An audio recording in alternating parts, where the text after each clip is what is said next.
तो dear students, next अब हम लोग देखते हैं सेंट्रल एंटीकोलिनर्जिक्स के बारे में। इससे पहले हम लोगों ने किसके बारे में पढ़ा? ऑटो नर्वस सिस्टम में हमने पैरासिम्पैथेटिक नर्वस सिस्टम के मेडिकेशंस के बारे में सबसे पहले डिस्कस किया था, जहां पर हम लोगों ने दो तरह के वहां पर ड्रग्स पढ़े थे, डायरेक्ट एक्टिंग और इनडायरेक्ट एक्टिंग। डायरेक्ट एक्टिंग में हम लोगों ने उधर 4 मेडिसिन के बारे में पढ़ा था, pilocarpine, bethanechol, carbachol and the third one is methacholine.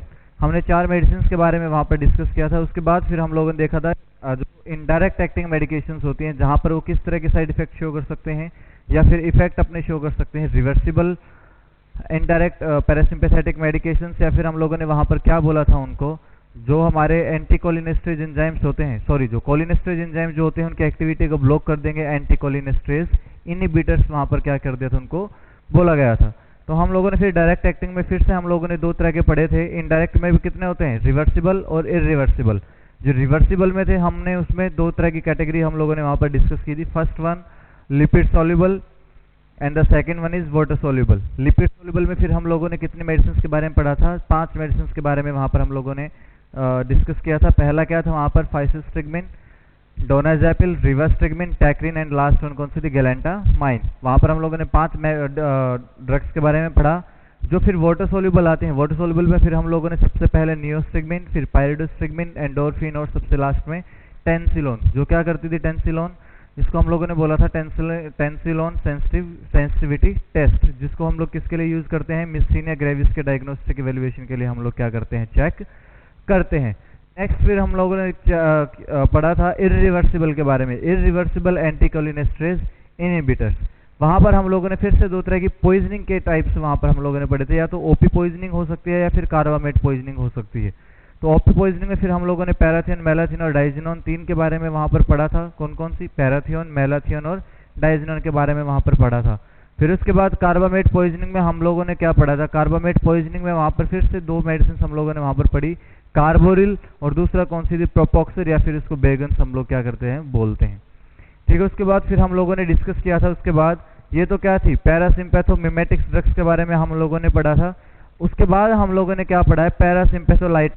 Parasympatholytics, मतलब हमने प्रोड्रग्स के बारे में पढ़ा था। वहां पर एट्रोपिन सल्फेट और हायोसिन नाइजर के बारे में पढ़ा था। तो एट्रोपिन को हम लोगों ने कहां पर यूज किया था? सबसे पहले मिड्रियासिस कोज करती है।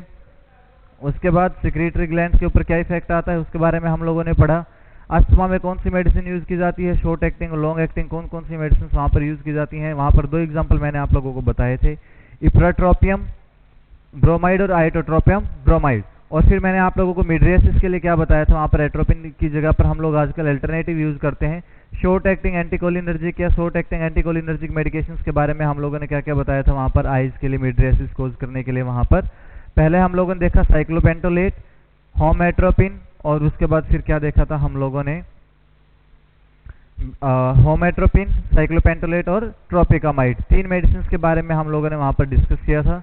उसके बाद फिर से हम लोगों ने क्या किया था?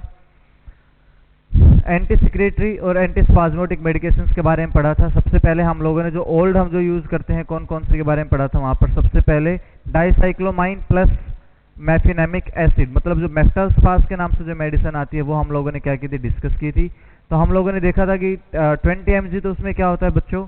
सॉरी 10 mg तो क्या होता है? डाइसाइक्लोमाइन, और 250 माइक्रोग्राम क्या होता है उसमें? मैफिनेमिक एसिड वहां पर प्रेजेंट होता है। अगर डबल डोज की बात करते हो तो 20 mg डाइसाइक्लोमाइन और 500 mcg क्या होता है? वहां पर हम लोगों ने किसके बारे में डिस्कस किया था?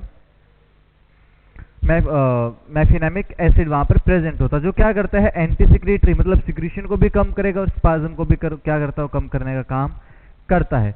दूसरा फिर हम लोगों ने देखा था क्या? दूसरा फिर हम लोगों ने डिस्कस किया था,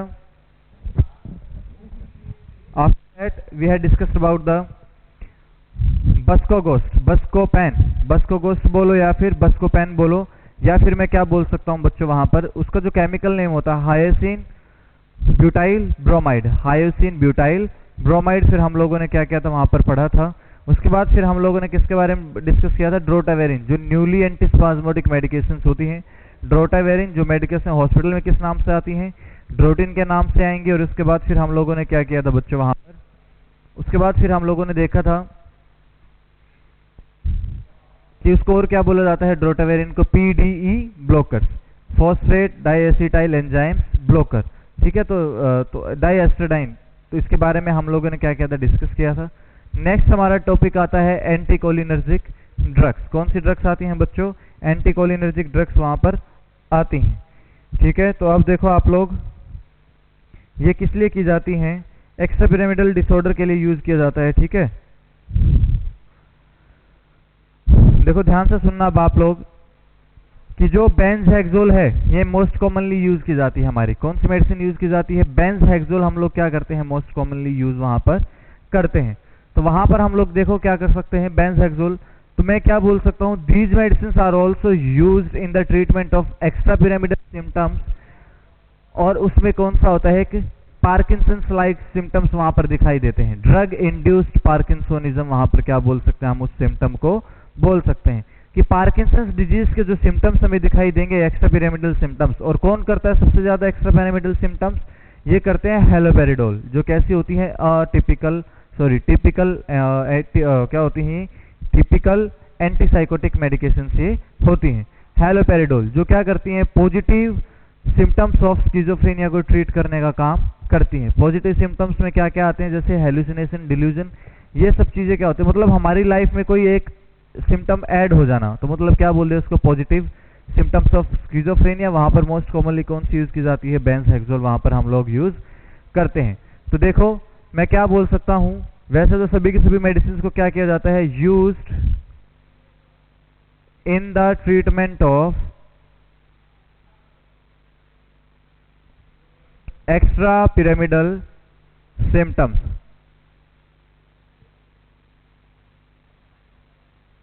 एक्स्ट्रा पिरामिडल सिम्टम्स में हम लोग इसको यूज करते हैं EPS, ठीक है। इसमें एक सिम्टम्स हम लोगों को दिखाई देता है इन EPS, one symptom is like that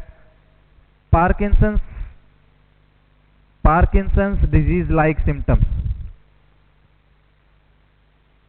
वहां पर दिखाई देंगे, मतलब जैसे हैंड ट्रेमर्स हो गया, एक्सेसिव सलाइवा वगैरह बाहर की तरफ आएगा, पेशेंट का बॉडी पोस्चर क्या हो जाएगा, अनकंट्रोल्ड होगा, ठीक है। अनडाउनिंग वहां पर कैसे दिखाई देता है, वहां पर हमारा पोस्चर दिखाई देगा। तो मैं नेक्स्ट आप लोगों को क्या बोल सकता हूं डियर स्टूडेंट्स यहाँ पर, कि बेंजहेक्सोल या सेंट्रल एंटीकोलिनर्जिक ऐसी मेडिसिन हैं विच आर यूज्ड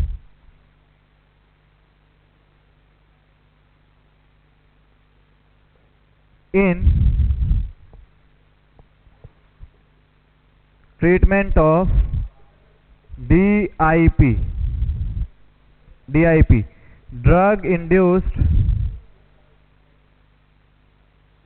पार्किंसंस या पार्किंसोनिज्म, ड्रग इंड्यूस्ड पार्किंसोनिज्म, वहां पर क्या किया जाता है बच्चों, इसको यूज किया जाता है, ठीक है। ये इतना समझ में आया।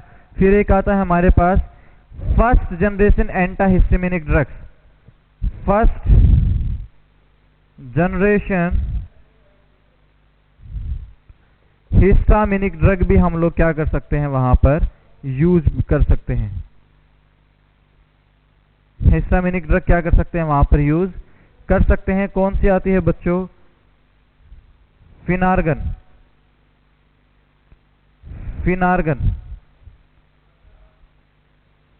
और इसको क्या नाम दिया जाता है, promethazine.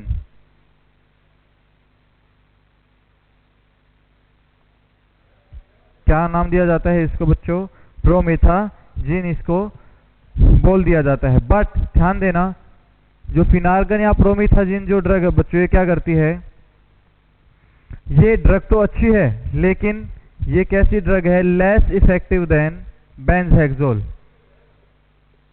Less effective than benzhexol. Benzhexol से कैसी है बच्चों, ये लेस इफेक्टिव है। तो मैं यहां पर क्या बोल सकता हूं आप लोगों को, कि जो मोस्ट पोटेंट ड्रग है, मोस्ट पोटेंट ड्रग कौन सी है इसमें, बेंजहेक्सोल, या फिर drug of choice in drug induced parkinsonism में क्या यूज करोगे, बेंजहेक्सोल हम लोग यूज करते हैं। तो दूसरा देखो आप लोग, हम लोग यहां पर मेटाक्लोप्रामाइड क्यों नहीं दे सकते, आप लोगों ने देखा है मेटाक्लोप्रामाइड क्या करते हैं,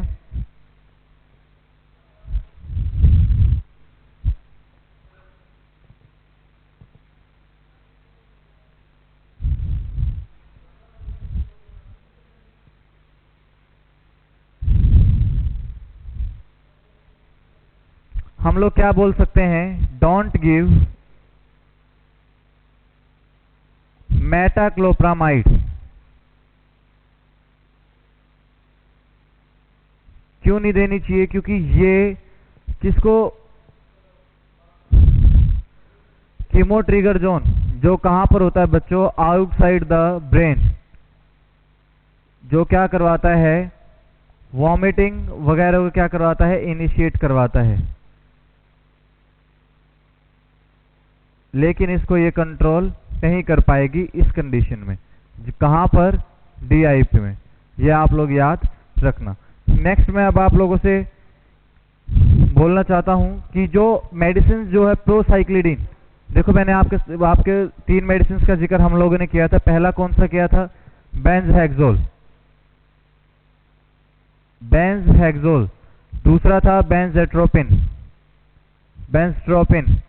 थर्ड कौन सी थी हमारे पास, प्रोसाइक्लिडिन। ये इंपॉर्टेंट ड्रग है। वैसे इसको भी क्या किया जाता है, used in drug induced parkinsonism disease में। लेकिन बच्चों क्या करती है ये, सीवियर मेटाबॉलिक एसिडोसिस कॉज करती है। ये सीवियर मेटाबॉलिक, माफ करना, एल्केलोसिस क्यों करवाएगी, इनिशिएट करती है ये वॉमिटिंग को, इनिशिएट वॉमिटिंग। जब वॉमिटिंग को इनिशिएट करती है तो प्राइमरी स्टेज में क्या मिलता है वहां पर, मेटाबॉलिक एल्केलोसिस। मेटाबॉलिक एल्केलोसिस वहां पर क्या होगा, प्राइमरी स्टेज में हम लोगों को देखने को मिलता है। अब हम बात करते हैं बेंजहेक्सोल की डोज के बारे में। तो यहां पर याद रखना आप लोग 1.5 से लेकर के 2.5 मिलीग्राम आप लोग दे सकते हो। अगर पेशेंट कॉन्शियस है, वेल स्टेबल है, तो ओरल ड्रग देना आप लोग। अदरवाइज आप लोग क्या करते हो, 1.2 mg IV D5% में क्या करना पड़ेगा, 50 ml में इसको मिक्स कर लेना। मतलब कैसे देंगे हम लोग इसको, डाइल्यूशन फॉर्म में हम लोग क्या करते हैं, इसको प्रोवाइड करते हैं। बेंजहेक्सोल को 1.2 milligram in 50 ml of D5% में हम लोग क्या करेंगे, इसको डिसॉल्व करते हैं। क्यों करते हैं, ध्यान से देखना। अगर आप लोग डायरेक्ट इसको नॉर्मल सलाइन में देते हो, अगर आप लोगों ने डायरेक्ट नॉर्मल सलाइन में दिया तो वहां पर क्या हो जाता है, क्रिस्टलाइजेशन होगा और ये मेडिसिन फिर ब्लड ब्रेन बैरियर को क्रॉस नहीं कर पाएगी। इसलिए हम लोग नॉर्मल सलाइन के बजाय D5 में देंगे, वहां पर कोई भी इसका क्रिस्टलाइजेशन नहीं होगा। इसलिए आप लोगों ने कई बार, हम लोग क्या बोलते हैं कि जो जैसे फोलिक कैथेटर वगैरह हम लोग डालते हैं, वहां पर नॉर्मल सलाइन से इतना हमें उसको क्या नहीं करना चाहिए, बैलून को डायलेट वहां पर नहीं करना चाहिए, क्योंकि वहां पर क्या कोज करती है, क्रिस्टलाइजेशन। इसलिए इसके प्लेस पे हम लोग डिस्टिल वाटर का क्या करते हैं, ज्यादातर यूज करते हैं। नेक्स्ट अब हमारा जो टॉपिक स्टार्ट होगा वो कौन सा होगा dear students, sympathetic nervous system. Sympathetic nervous system. अभी तक हम लोगों ने किसके बारे में पढ़ा है, पैरासिम्पैथेटिक नर्वस सिस्टम। वहां पर हमने इसके अलग अलग कैटेगरी पढ़ी। उसके सबसे लास्ट में हम लोगों ने क्या पढ़ा है, अब सेंट्रल एंटीकोलिनर्जिक। लेकिन याद रखना है, सेंट्रल एंटीकोलिनर्जिक ड्रग्स में हम लोग फर्स्ट जनरेशन की जो एंटी हिस्टामिनिक ड्रग आती है वो कौन सी होती है हमारे पास, फिनार्गन। जो प्रोमिथाजीन का जो उसका हमारा जो सोल्ट अवेलेबल होता है उसके अंदर, वो हम लोग यूज कर सकते हैं, लेकिन बेंजहेक्सोल से ज्यादा इफेक्टिव ड्रग वो नहीं है। नेक्स्ट अब हम लोग स्टार्ट करते हैं sympathetic nervous system.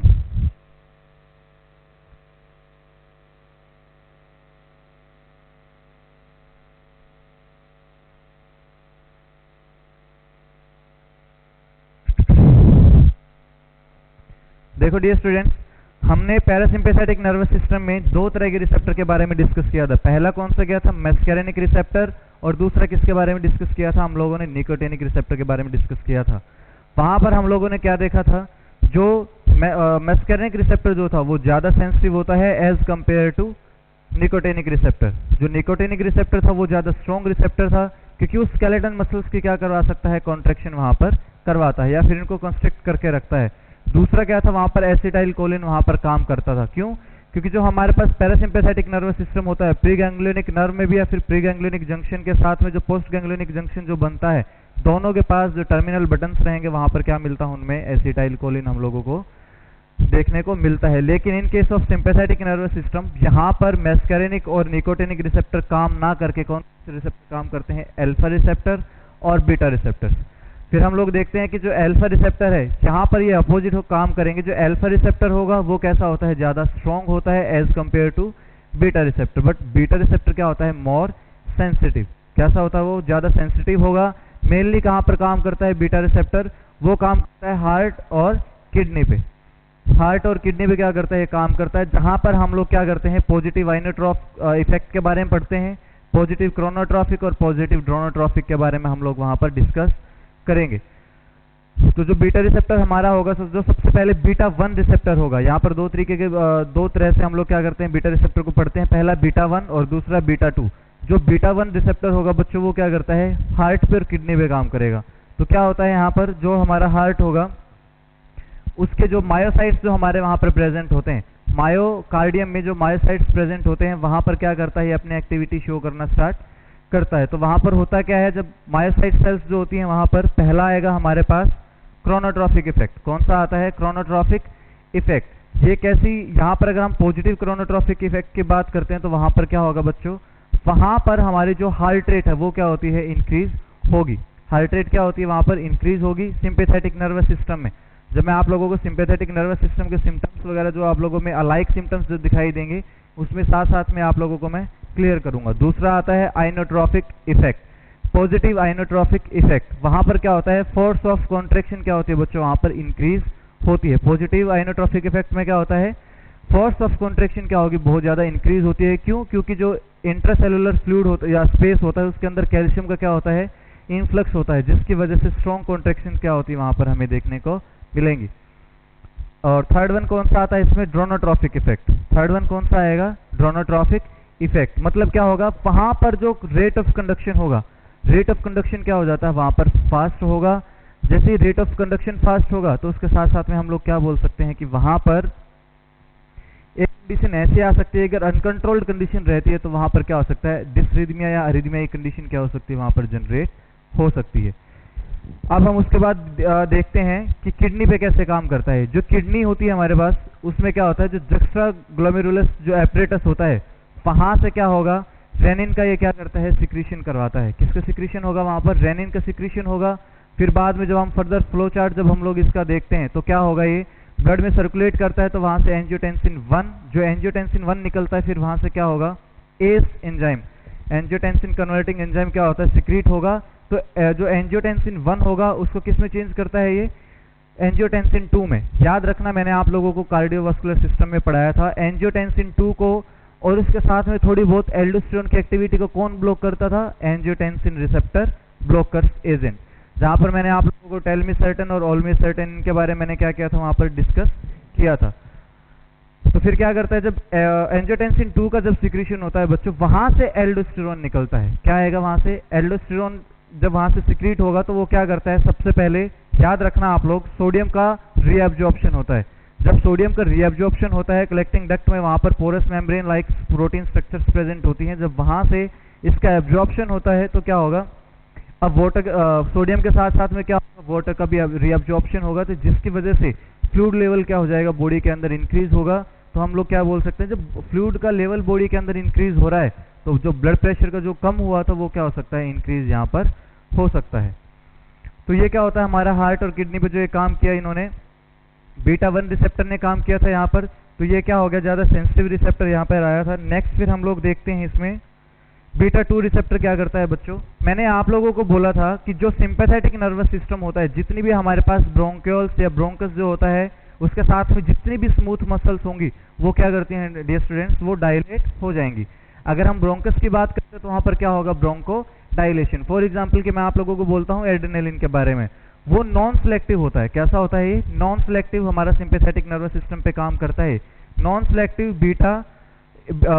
Beta agonist इसको हम लोग बोल देते हैं। तो होता क्या है यहाँ पर, इसका कोई एक स्पेसिफिक पॉइंट नहीं होता। तो यहाँ पर कई बार क्या करता है, एक्सेसिव अमाउंट जब हम लोग एड्रेनालिन दे देते हैं तो ये अस्थमा में क्या करता है, वहां पर अस्थमा के केस में स्लाइटली ब्रोंको कंस्ट्रिक्ट वहां पर कर सकता है, कंस्ट्रिक्शन कर सकता है, वहां पर अपोजिट इफेक्ट ये डालता है। तो हम इसकी जगह पर क्या यूज करते हैं, एफिड्रिन को हम लोग वहां पर यूज करते हैं, जो कि सेफ ड्रग मानी जाती है अगर किसी पेशेंट को अस्थमा में जब हम लोग देते हैं, या फिर हमारा क्या हो रखा होता है वहाँ पर हार्ट रेट अगर डाउन है तो। इमरजेंसी कंडीशन में अगर एड्रेनालिन अवेलेबल नहीं है then you can use ephedrine if the patient is having asthma also.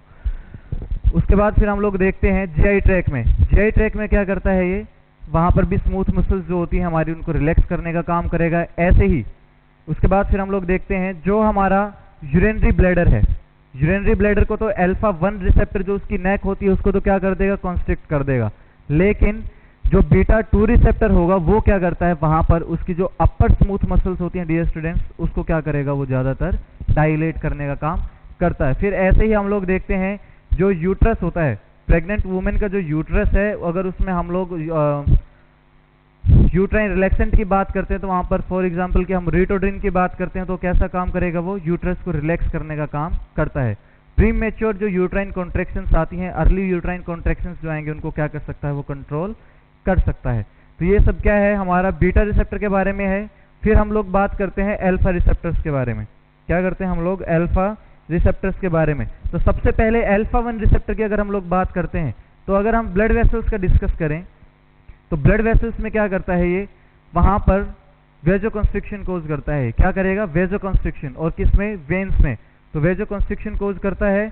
दूसरा नेक ऑफ ब्लैडर जो होता है dear students, neck of bladder, वहां पर क्या होगा, नेक ऑफ ब्लैडर में कॉन्स्ट्रिक्शन कोज करता है। क्या करता है, कॉन्स्ट्रिक्शन कोज करता है। फॉर एग्जाम्पल अगर आप लोग ज्यादा रनिंग कर रहे हो ड्यू टू एनी फियर, जब हम लोग रनिंग वगैरह करते हैं तो क्या होता है, ये जो अल्फा 1 रिसेप्टर होगा ये क्या करता है, यूट्राइन ब्लैडर की नेक को क्या करेगा, कॉन्स्ट्रिक्ट करेगा, जिसकी वजह से यूरिन का फ्लो बाहर की तरफ नहीं आएगा। मतलब हम क्या कर सकते हैं, भागते अपने यूरिन को कंट्रोल कर सकते हैं, जिसकी वजह से क्या हो सकता है, ऑब्स्ट्रक्शन ऑफ नेक भी हम लोग क्या कर सकते हैं यहाँ पर बोल सकते हैं। तीसरा काम करता है प्यूपिल के ऊपर। थर्ड काम किस पे काम आएगा इसका, प्यूपिल पे। जो हमारी आइरिस जो होती है, आइरिस, तो वहां पर उसके पास कितनी मसल्स होती हैं, 2 मसल्स होती हैं। एक होती है सर्कुलर फाइबर्स मसल्स, या मतलब सर्कुलर फाइबर वहां पर प्रेजेंट होगा। दूसरा क्या होता है, रेडियल फाइबर्स। तो इस कंडीशन में क्या होता है, जो अल्फा 1 रिसेप्टर होगा डियर स्टूडेंट्स, ये जो रेडियल मसल्स होती हैं या रेडियल फाइबर्स होते हैं उनको क्या करेगा, कंस्ट्रिक्ट करेगा।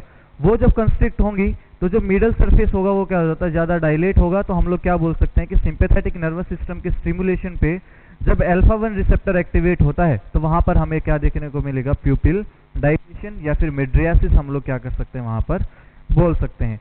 उसके बाद फिर हम बात करते हैं अल्फा 2 रिसेप्टर की। ये कैसा करता है बच्चों, ये हमारा क्या काम करेगा, सेंट्रल एक्टिंग ज्यादा होता है, मतलब ब्रेन के ऊपर इसका क्या आता है, ज्यादा इफेक्ट आएगा। ये क्या करता है, वहां पर नॉर एड्रेनालिन के लेवल को क्या करेगा, कम करेगा। दूसरा क्या करता है, ये सिक्रीशन को कम करता है, और जो सीएनएस एक्टिविटी है उसको भी क्या करता है, ये नॉर्मल करके रखने की कोशिश करता है। ये हमारे रिसेप्टर्स के बारे में आता है। तो हम सबसे पहले हम लोग देखते हैं सिंपैथेटिक नर्वस सिस्टम की मेडिसिन में, इनको पढ़ने से पहले रिसेप्टर्स के बारे में अब हम लोग देखेंगे। कितने रिसेप्टर होते हैं यहाँ पर, रिसेप्टर्स फॉर एसएनएस ड्रग्स। तो यहाँ पर 2 तरीके के आते हैं डियर स्टूडेंट्स। पहला आता है अल्फा रिसेप्टर। कौन सा आता है, अल्फा रिसेप्टर। अगर अल्फा रिसेप्टर की बात करते हैं तो पहला आएगा अल्फा 1 रिसेप्टर, फिर दूसरा हम लोग डिस्कस करते हैं अल्फा 2 रिसेप्टर। ये आप लोग याद रखना, देखो जो अल्फा 1 रिसेप्टर था इसने तो क्या काम किया था, पेरिफेरल ऑर्गन्स पे क्या किया था, ज्यादा काम किया था, पेरिफेरल एक्टिंग। लेकिन सेंट्रली एक्टिंग कैसा होता है, ये कम होता है। ऐसे ही अगर मैं दूसरी साइड अगर आप लोगों से डिस्कस करता हूं तो अल्फा 2 के बारे में मैंने भी क्या बोला कि कैसा होता है, ये सेंट्रल एक्टिंग। ये कैसा होता है बच्चों, सेंट्रल एक्टिंग होता है as compare to peripheral action. Peripheral organs पे काम ना करके क्या करता है, ये सेंट्रली एक्टिंग ज्यादा होता है, मतलब हमारे ब्रेन पे क्या करेगा, ज्यादा इफेक्ट ये शो करता है। अब मैं यहाँ पर अल्फा 1 के बारे में बात करता हूं। सबसे पहले ये क्या करता है, जो हमारे पास जो वेन्स होती हैं, वेजोकॉन्स्ट्रिक्शन,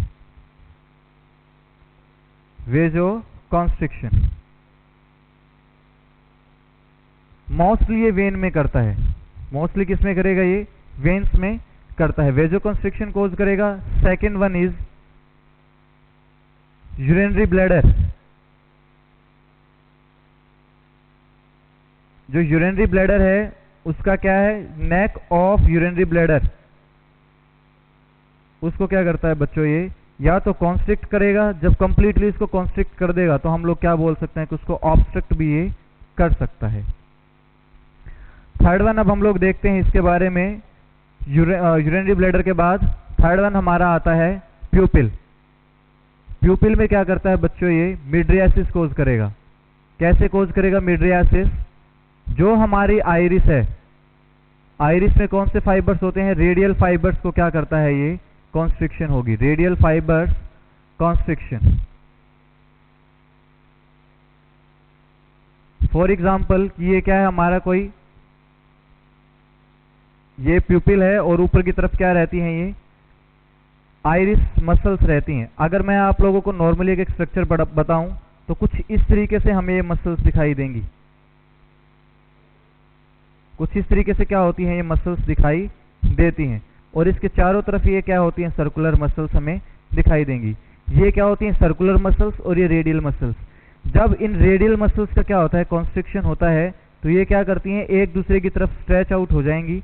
तो ये जो मसल्स होंगी, फॉर एग्जांपल कि हमारा आई बॉल था तो प्यूपिल डायलेशन हो जाएगा। क्या होगा यहाँ पर, प्यूपिल डायलेशन होगा और रेडियल मसल्स का साइज कैसा हो जाता है, बिल्कुल छोटा हो जाएगा ड्यू टू कॉन्स्ट्रिक्शन। यहाँ पर फिर मैंने क्या बोला है कि मिड्रियासिस, आइरिस की रेडियल फाइबर्स में क्या होता है, यहाँ पर कॉन्स्ट्रिक्शन हमें देखने को मिलता है। अब हम लोग नेक्स्ट देखते हैं सेंट्रल एक्टिंग अल्फा 2 रिसेप्टर्स के बारे में पढ़ेंगे।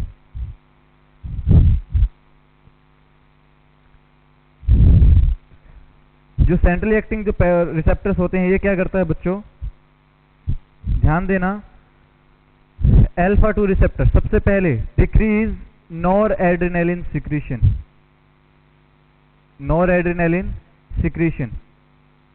अगर आप लोग बात करते हो नॉर एड्रेनालिन की, तो ये क्या है, एक न्यूरोकेमिकल एजेंट होता है जो न्यूरोट्रांसमीटर की तरह काम करेगा। अगर हम लोग इसको हार्ट में पढ़ें तो हार्ट में क्या करता है, ये हार्ट रेट को जो हार्ट रेट है उसको तो कम करेगा, लेकिन बीपी को क्या करता है, ये बहुत ज्यादा बढ़ाने का काम करता है, स्लाइटली डिक्रीज करता है, ये ब्रेडिकार्डिया कोज कर सकता है। दूसरा मैं बोलता हूं आप लोगों को, दूसरा नॉरएड्रेनालिन को कम किया इसने। सेकंड वन आता है डिक्रीज सिक्रीशंस, सिक्रीशंस को क्या करता है, ये कम कर देगा। थर्ड वन आएगा डिक्रीज सीएनएस एक्टिविटी और मेंटेन सीएनएस एक्टिविटी।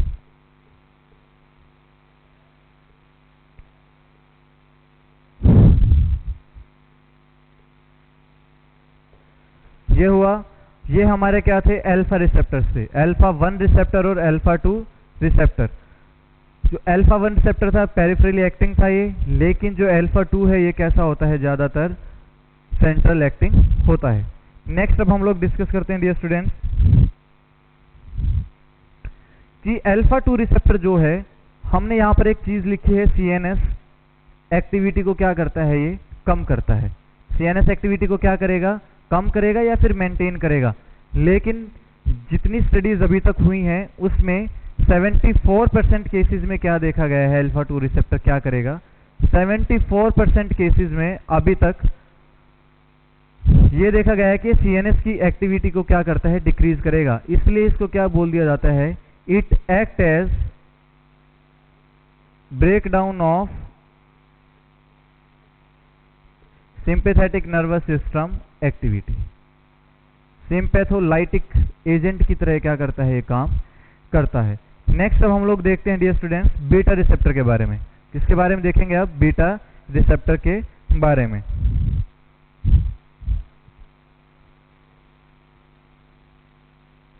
अब देखो अल्फा रिसेप्टर के बारे में पढ़ लिया, दूसरा है अब बीटा रिसेप्टर।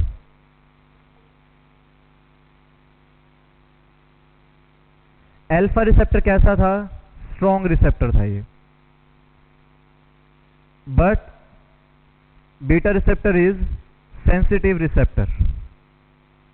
बीटा रिसेप्टर कैसा है, सेंसिटिव रिसेप्टर है। तो सबसे पहले हम लोग डिस्कस करते हैं बीटा 1 रिसेप्टर के बारे में।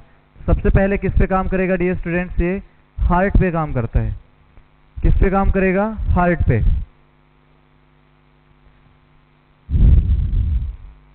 तो हार्ट पे किस तरीके से काम करता है यहाँ पर, सबसे पहला इसका एक आप लोग ट्रिक याद रखना, CID। CID से याद रखना, पहला क्रोनोट्रॉपिक, दूसरा आइनोट्रॉपिक और third one is dromotropic effect. So first effect is positive chronotropic effect.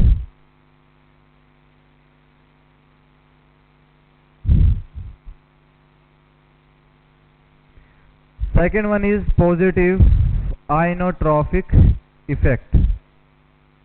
Tropic नहीं tropic effect. And third one is dronotropic effect. Positive dronotropic effect. तो यहाँ पर जो पॉजिटिव क्रोनोट्रॉपिक इफेक्ट आएगा डियर स्टूडेंट्स, यहाँ पर तो क्या होगी, इंक्रीज हार्ट रेट। दूसरा मैं बोल सकता हूँ आप लोगों को, देखो पॉजिटिव क्रोनोट्रॉपिक मैंने बोला तो है कि मैंने ये बताया था आप लोगों को मायोसाइट्स जो होती हैं, लेकिन साथ में याद रखना जो एससी नोड और एवी नोड है वहां पर कौन सी सेल्स प्रेजेंट रहती हैं, नोडल सेल्स। कौन सी सेल्स प्रेजेंट होती हैं, नोडल सेल्स। वहां पर आप लोग याद रखना कि जो मैंने हार्ट रेट के बारे में बोला था, increase heart rate, nodal cells जो होंगी और दूसरा क्या होता है, मायोसाइट सेल्स जो होंगी, वो दोनों मिलकर के क्या करती हैं, अपना काम करना स्टार्ट करती हैं। ठीक है, तो कौन सी सेल्स होती हैं एससी नोड और एवी नोड पे, हमारे पास नोडल सेल्स होंगी, तो वहां से तो इंक्रीज हार्ट रेट, लेकिन साथ में क्या करता है, इंक्रीज हार्ट रेट तब होगा जब वहां पर मायोसाइट्स क्या करती हैं, नोडल सेल्स की हेल्प करेंगी। दूसरा मैं बोलता हूं पॉजिटिव आइनोट्रॉपिक इफेक्ट। यहां पर क्या होता है, जो फोर्स ऑफ कॉन्ट्रैक्शन होगा, जो फोर्स ऑफ कॉन्ट्रैक्शन होगा वो क्या होता है, वहां पर इंक्रीज हो जाएगा। फोर्स ऑफ कॉन्ट्रैक्शन इंक्रीज हुआ मतलब यहां पर जो हमारा नोडल सेल्स से जो हमारा स्टिमुलेट होकर के जो वेव ऑफ कॉन्ट्रैक्शन आई थी, तो यहां पर मायोसाइट्स में क्या होगा, स्ट्रॉन्ग कॉन्ट्रैक्शंस आते हैं। क्यों आएंगे डियर स्टूडेंट्स स्ट्रॉन्ग कॉन्ट्रैक्शन, क्योंकि यहां पर जो कैल्शियम का इन्फ्लक्स हुआ था वो क्या हो गया था, बहुत ज्यादा बढ़ गया था। क्या हुआ था, यहां पर स्ट्रॉन्ग कॉन्ट्रैक्शन हुआ था मायोसाइट्स में। तो उसके बाद क्या हुआ था जो कैल्शियम का इन्फ्लक्स हुआ था, तो वहां पर आप लोग हमेशा याद रखना स्ट्रॉन्ग कॉन्ट्रैक्शन किसकी होगी, यहां पर वेंट्रिकल्स की स्ट्रॉन्ग कॉन्ट्रैक्शन होती है। किसकी स्ट्रॉन्ग कॉन्ट्रैक्शन होगी, यहां पर वेंट्रिकल की स्ट्रॉन्ग कॉन्ट्रैक्शन होती है। क्यों, जो हमारा ऊपर की तरफ जो चैम्बर्स होते हैं, जो एट्रियल चैम्बर होता है, उसके जो वॉल्स प्रेजेंट होते हैं वो कॉर्डी टेंडनी से क्या करता है, अटैच रहता है। तो नीचे की तरफ जब मूव आउट करता है ये सेल्स, तो जो मायोसाइट्स होते हैं वो वेंट्रिकल की जो मायोकार्डियम लेयर होती है, वेंट्रिकल्स की कौन सी होती है, मायोकार्डियम जो लेयर होगी डियर स्टूडेंट्स, वहां पर क्या आ जाता है, ये हम लोग क्या करते हैं वहां पर मेनली कॉन्ट्रैक्शंस को देखते हैं। क्योंकि क्या होता है, ये वेंट्रिकल की मायोकार्डियम लेयर में मायोसाइट्स हमें क्या मिलती है, एंडिंग्स मिलती हैं, वहां पर कॉन्ट्रैक्शन बढ़ेगा, फोर्स ऑफ कॉन्ट्रैक्शन क्या होगा, वहां पर इंक्रीज होगा। पॉजिटिव ड्रोनोट्रॉपिक इफेक्ट में क्या आता है बच्चों, वहां पर इंक्रीज, पॉजिटिव ड्रोनोट्रॉपिक में क्या आता है, increase rate of conduction, increase rate of conduction, ये आप लोग याद रखना। अब हम लोग देखते हैं इसके बाद कि कैसे इफेक्ट आएगा, किडनीज पे क्या इफेक्ट आता है।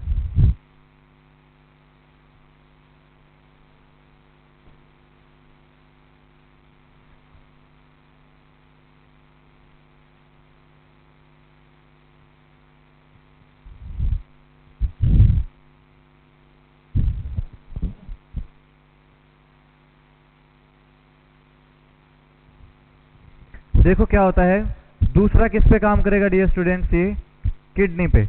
यहां पर जो हमारे पास जक्स्ट्राग्लोमेरुलर सेपरेटस होता है, यहां पर क्या आता है, ये रेनिन को रिलीज करेगा। ये किसको रिलीज करेगा, रेनिन को रिलीज करता है। जब रेनिन को रिलीज करेगा तो यहां पर रेनिन एंजियोटेंसिन एल्डोस्टेरोन सिस्टम, रास सिस्टम क्या होता है, यहां पर स्टिमुलेट होता है। कौन सा सिस्टम, रास सिस्टम यहां पर स्टिमुलेट होगा। तो याद रखना जो रेनिन क्या करता है, जब ये ब्लड सर्कुलेशन में आएगा, कहां पर आएगा बच्चों, ब्लड सर्कुलेशन में जब ये आता है तो ये एंजियोटेंसिनोजन का क्या करता है, रिलीज, एंजियोटेंसिनोजन इसको रिलीज करेगा। ये कैसी फॉर्म होती है डियर स्टूडेंट्स, इनएक्टिव फॉर्म होती है। ये इनएक्टिव फॉर्म है जो बाद में किस में चेंज हो जाएगी, एंजियोटेंसिन 1 में चेंज होगा। जब ये एंजियोटेंसिनोजन में 1 में चेंज होता है तो यहां पर उसके बाद क्या होगा, यहाँ पर एस एंजाइम काम करता है, एंजियोटेंसिन कन्वर्टिंग एंजाइम। तो एंजियोटेंसिन कन्वर्टिंग एंजाइम तो क्या करेगा ये, इसको एंजियोटेंसिन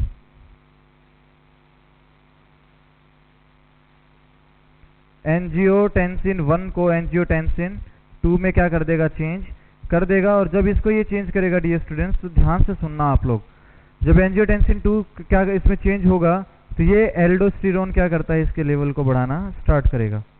एल्डोस्टेरोन का लेवल क्या होगा, इंक्रीज होगा। तो फिर बाद में यहाँ से क्या होता है, सोडियम एंड वाटर का रीअब्जॉर्प्शन क्या हो जाएगा, वहाँ पर इंक्रीज होगा। जैसे ही सोडियम एंड वाटर का रीअब्जॉर्प्शन यहाँ से स्टार्ट होगा तो क्या हो जाता है बच्चों, यहाँ पर फ्लूइड वॉल्यूम क्या हो जाएगा, इंक्रीज हो जाता है। फ्लूइड वॉल्यूम क्या हो जाता है, यहाँ पर इंक्रीज होगा। जब फ्लूइड वॉल्यूम इंक्रीज होगा तो ब्लड प्रेशर क्या हो सकता है, यहाँ पर डियर स्टूडेंट्स इंक्रीज हो सकता है। ये आप लोग याद रखना।